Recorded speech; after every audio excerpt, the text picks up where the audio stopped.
Mind Body Life show hosted by Frederick Entenmann on Global Voice Radio on Fridays at 10 a.m. Eastern. During his show, Mind Body Life founder and best-selling author Frederick Entenmann investigates the little-known insights and daily methods used to create explosive life transformations and transitions with those that have risen from struggle and ascended to greatness. Here is your Mind Body Life host, Frederick Entenmann. Welcome to the Mind Body Life show. I'm your host, Frederick Entenmann. I'm a former professional athlete, a best-selling author of Surviving Sports in the Game of Life, a coach, a consultant, and a publisher. And I also help professional athletes create lasting success outside of sports and win the game of life. I want to welcome you to episode 37. This episode is strictly about anxiety. Very quickly, Hippocrates was writing about anxiety as far back as the 4th century. So this is actually nothing new. However, the sudden rise of anxiety that has now overtaken depression, is specifically in America alone, is quite staggering. And well, there's nothing new about anxiety. It has certainly been on the rise in recent years. It goes without saying. Especially just even my friends or family members are more anxious than ever. Those that have anxiety are quite familiar with the overwhelming feelings of accompanied worry or fear or panic and dread. But there may be a new way of treating anxiety, or several ways actually, that'll quickly reduce those feelings for sufferers. And the most common treatment for anxiety is, of course, pharmaceutical drugs, which in a case of anything that could be holistic, I never, ever, ever, 100 times over, a million times over, do I ever support big pharma. Never. But most likely because this is, of course, everyone thinks you can just pop a pill, it's easy, and it makes both pharmaceutical companies and medical professions a lot of money. Another common treatment is cognitive behavioral therapy. And so those who prefer holistic approaches, which I hope you are one, may turn to medication at first, but quickly realize, okay, I'm going to go with massage, essential oils, and yoga for authentic relief and manageable relief. But there's, interesting enough, everything I talk about, I have to do some back study. So I'm going to throw in there in this episode, there's a new type of treatment that many people are using with success is music therapy. And there's actually what UK researchers out of Oxford refer to as the perfect song for reducing anxiety has been found, and it can actually reduce anxiety levels by up to 65%, which is phenomenal. So this makes it one of the fastest and most effective non-pharmaceutical treatments available for anxiety. And just going back, really, America really is in the midst of a rising anxiety epidemic. I just want to stress it's not just you. Maybe you're feeling it around, maybe you're just feeling or picking it up around you that everyone's a little more on edge or tensed than usual. So if you're feeling stressed, uncertain about what the future holds, or even physically unsafe, please try not to panic. You are definitely not alone, okay? And just going over some of my research here, there's new survey results that show actually Americans' anxiety levels experienced a sharp increase just in this past year, with almost 40% of respondents saying that they felt more anxious than they did a year ago. And that's a pretty big spike, following on the heels of 35% jump just between 2016 and 2017. So that means that this year's national average anxiety score, if you will, has tipped over halfway on a 100-point scale. I mean, we're now sitting in the 50s with a 5-point increase since just 2017. That's pretty significant. And this is just This poll shows U.S. adults are increasingly anxious, particularly about health safety and finances. And this is according to the American Psychiatry Association president, Nita Everett, whose organization sponsored that survey. And that type of survey, my folks, is not cheap, very intensive and in-depth. So that increased stress and anxiety can significantly impact many, many aspects of people's lives, including their mental health. And it can affect a lot of families. That was kind of my point of bringing this up in this episode. I'm seeing, as a former health and wellness consultant and now dealing with athletes, and also just speaking to clients in general, families and people, individuals are certainly being affected more than ever.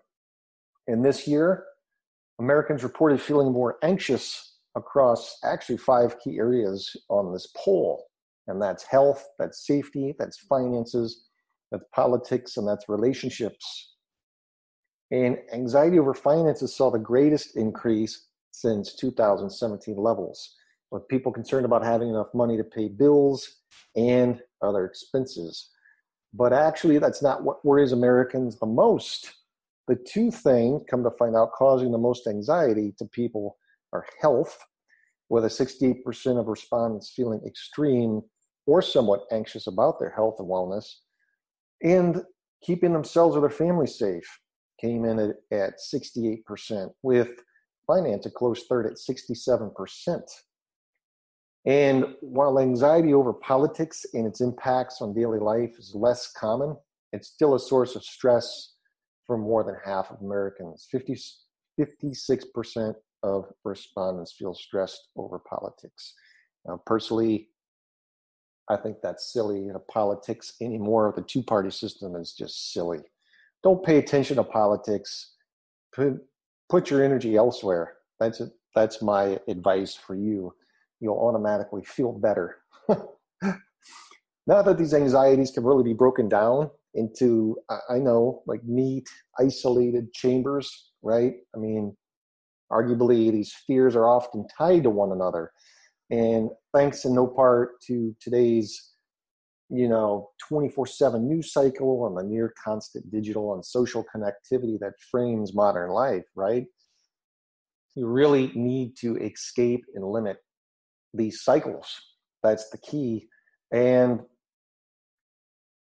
going back to this, they almost seem to parallel the different areas of tension that currently dominate political news and conversation. It's interesting. And that actually is coming from a psychiatrist and stress researcher, Eric Bowie from Massachusetts General Hospital.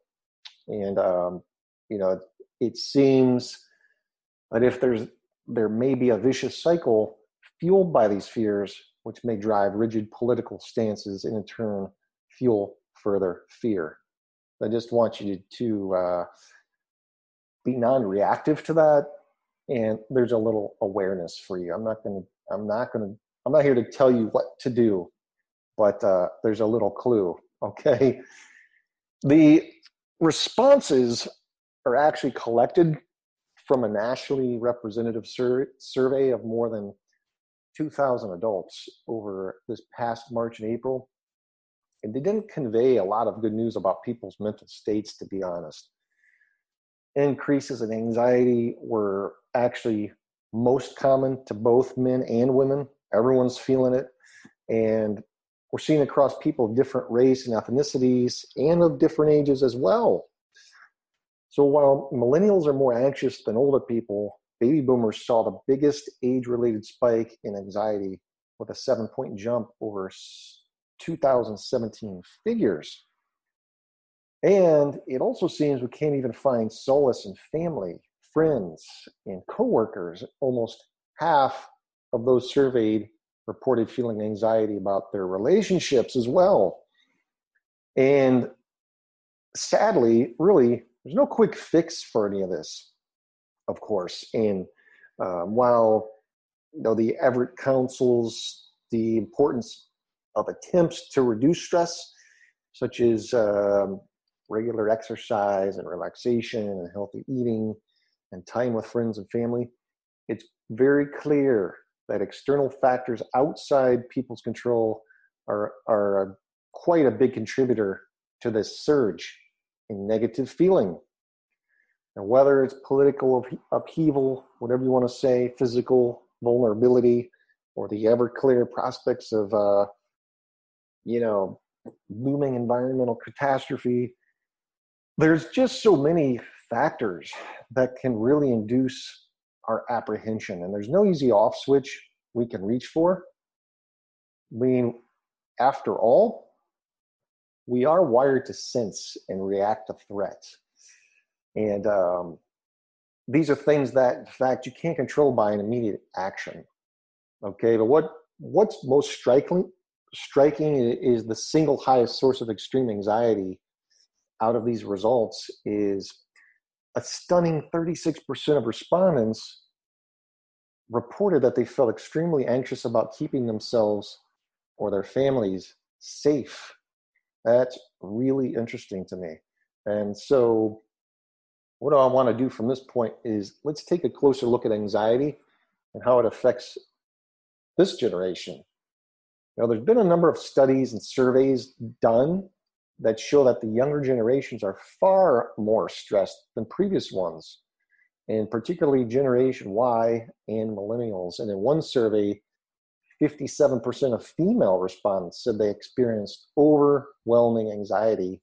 And in another, over 30% of young women have had actual panic attacks.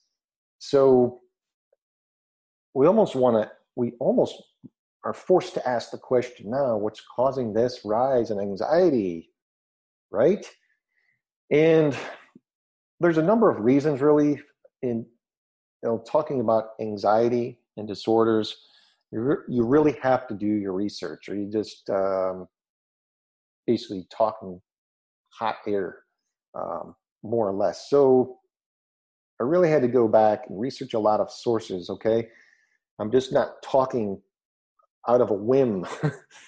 There's a number of reasons that psychologists have given for why these younger generations are far more stressed than previous ones, and including overly protective parenting styles, and of course, goes without saying, more frequent use of technology and more exam-focused schooling techniques as well. Another theory is that as younger generations have been more, they just have more choices than previous ones. This can lead to a rise in stress levels as well. And this is because of the fact that as they did not only have more options to choose from, but they also have nobody else to blame for their choices. So therefore, they alone have to bear the guilt of their choices and have no way to blame others or society.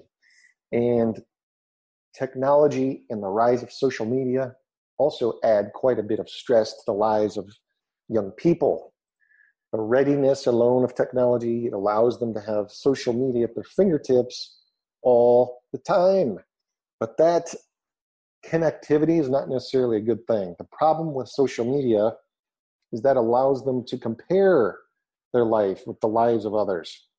But since most people only post the positive aspects of their life on social media, it leaves those on the outside feeling like they don't measure up. So there's a comparison syndrome actually being created with kids now all going on to these social media platforms. It's crazy. So how can you fight against anxiety? How can you make anxiety lighter? The two main methods of treating anxiety are, again, with medication, mostly traditionally with counseling as well. I hate to give them attention, but pharmaceutical companies do really well out of this, with 65% of North Americans taking prescription meds daily and 43% taking mood-altering prescriptions regularly. My point of view is it's scrambling their brains even more, because you don't want any chemical regulators to actually alter your neurotransmitters or brain, however you're wired. You need to holistically put in the time and do the work yourself. However, in most cases, adopting consistent practices that induce a state of relaxation, for example, has proven to be a very effective way of managing anxiety levels. So, quick examples, again, off the top of my head, of legitimate practices that induce relaxation are meditation, yoga, and massage. I love massage. Oh my goodness. If you ever tried a 2 massage a week protocol, I promise you within 3 months, you'll be a different person. Trust me. Another approach to inducing feelings of relaxation that isn't as well known is actually, it's new, called music therapy. And neuroscientists out of Britain have actually discovered a song that developed in collaboration with sound therapists, which induces a greater state of relaxation in the listener than any other music that has ever been analyzed. And interesting enough, tests show that listening to this song resulted in a huge 65% reduction in people's overall anxiety levels. So this is just a great example of what is now possible, holistically speaking, technologically speaking. And the name of the song is Weightless, and it's created by Marconi Union. Weightless by Marconi Union. This was created in collaboration with sound therapists, and the song is designed to slow down the heart rate, reduce blood pressure, and lower levels of stress. How cool is that? I found another very interesting study researching this past week. Scientists have actually found that anxiety disorders are linked to narcissistic abuse. So people who believe in the good nature of others, are highly sensitive or emotionally intelligent, your EQers, are most common targets, unfortunately, for narcissistic abuse. A lot of people are in relationships with abusers and tolerate it, and half the time don't even know the traits of narcissistic abuse, actually. So residing where any kind of emotional or mental abuse takes place is going to affect your health. And not only that, but the way you see yourself and how much worth you believe you have, all going to suffer greatly. And when you're constantly told that you're the problem, or that you're no good, and that's your rational and completely normal ways of responding to their abuse as well is contributing to the issue, what else could possibly expected to happen, folks?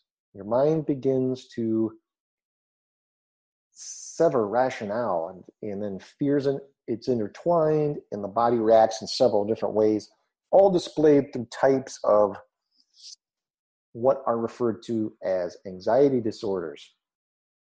It's really, really unhealthy to surround yourself with these types of people, or to even stay in the relationship with them. Just leave. Trust me. For some people, and understand this as well, the abuse comes from a family member or a parent or a coach or a teacher. And really, if you're talking about the home, if you're talking about a family member, and escaping is the only an option when you can leave their home, right? That's a difficult one. But for those individuals, some disorders might have developed as a teenager and continue to impact their adult relationships today, which I want to take a closer look at, actually. The Mayo Clinic has compiled a list of several types of anxiety disorders and describes the most common conditions as follows. I'm going to go through them. Generalized anxiety disorder is manifested by overwhelming and persistent anxiety about commonplace events or activities. Anxiety disorder is triggered by medical conditions such as physically cause panic attacks or intense anxiety.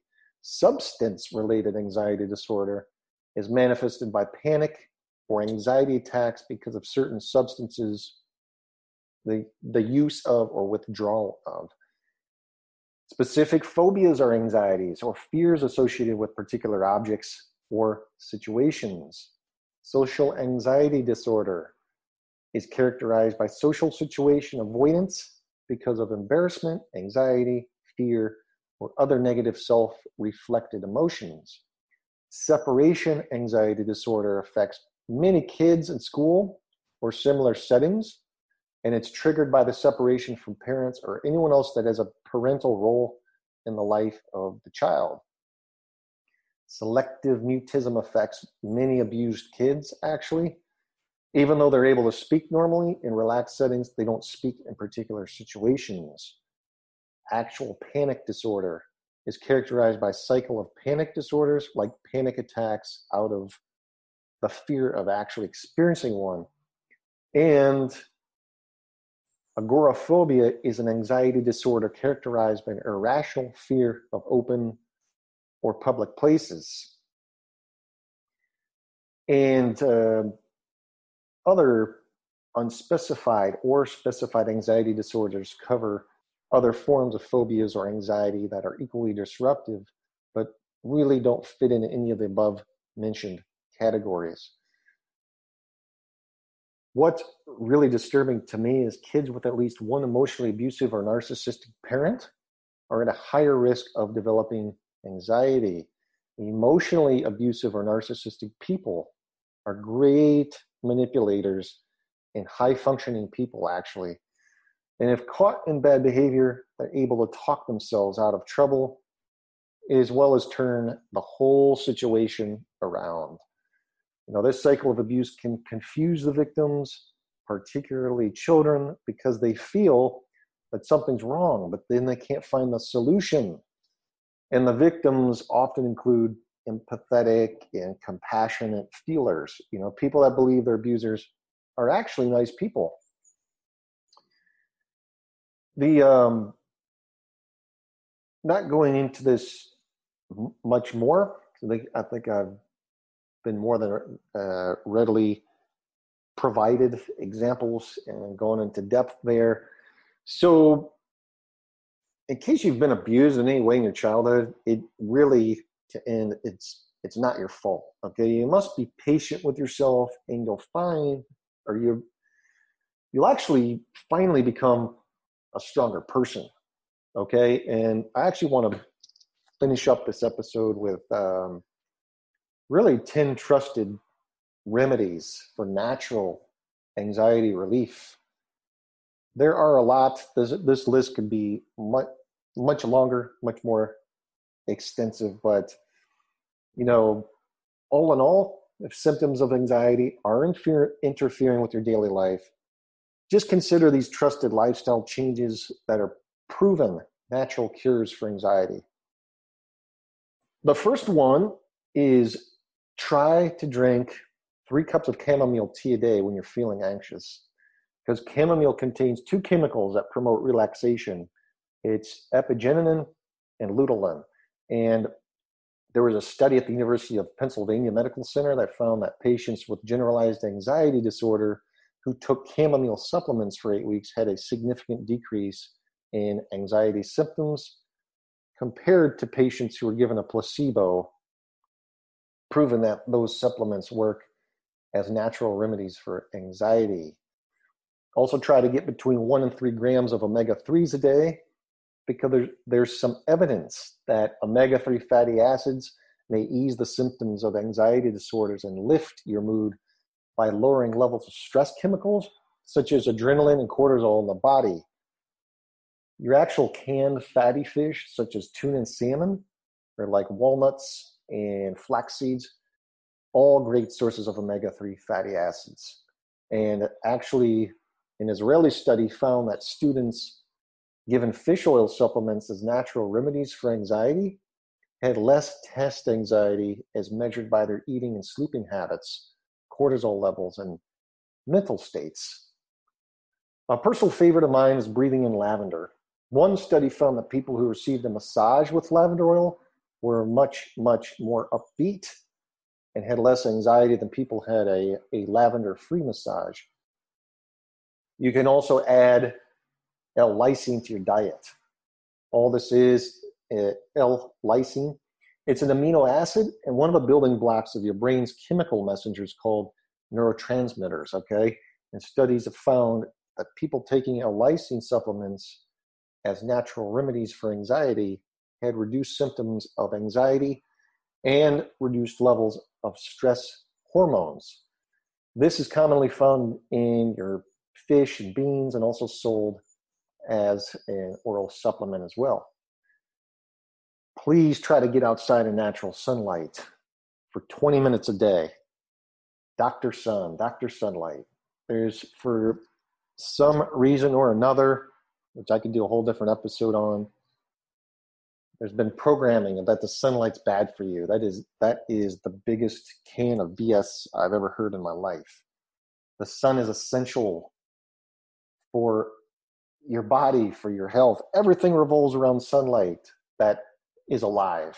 We are essentially photons, sunlight in water. This is the best way to naturally increase your vitamin D levels, which can in turn decrease symptoms of anxiety disorders and depression.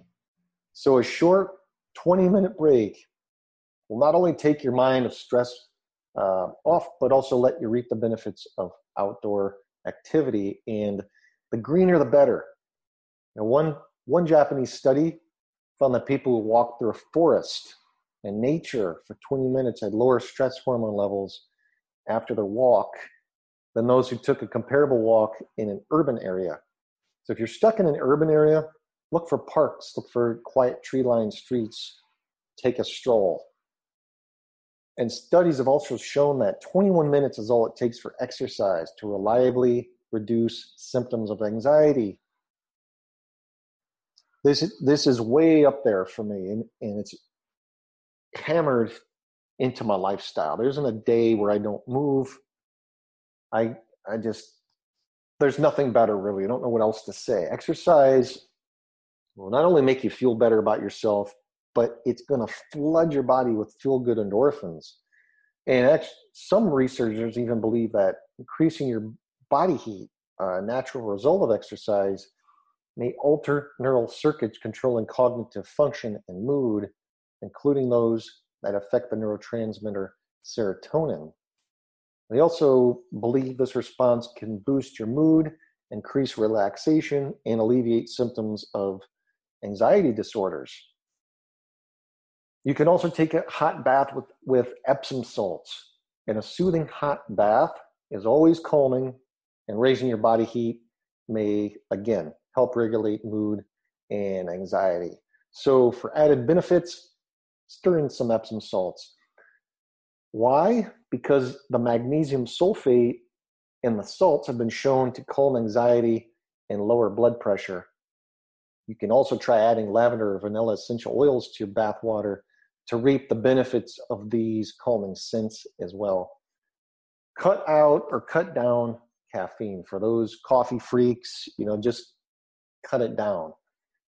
Caffeine boosts your energy and can make you jittery and anxious. We already know that. So if you can't go cold turkey, just try reducing by a cup a day and see if you notice any decrease in your anxiety symptoms.